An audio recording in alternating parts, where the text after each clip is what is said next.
Okay, when I first saw the actual concept of what's called now scratching was done by DJ Smokey. And I was in late 72, 73 at a block party with 45 records. And he was actually holding the record on the platter with cardboard underneath it.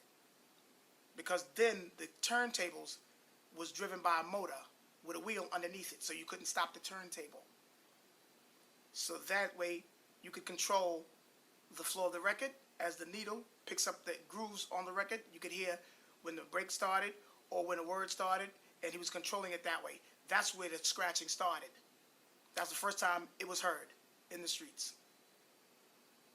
And everybody else, after the fact, chimed in on it and claimed it because they added something different to it. They started using both hands or elbow or turning around. But where it was first concept was brought to life was on Grand Avenue.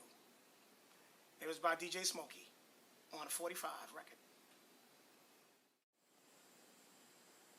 And as I saw it, I said, wow, how are they doing this? They have the same type of record players that I had in my house, which was not per se a record player. It was a record changer, as it was called then, with the arm to drop the 45s down on the platter. But the arm wasn't there.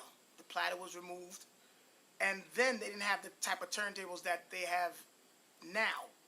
So what actually had to happen was they had to actually fabricate a situation to where the record can move on its own, but they didn't have weights on the arm, which was very light at the time because they were plastic.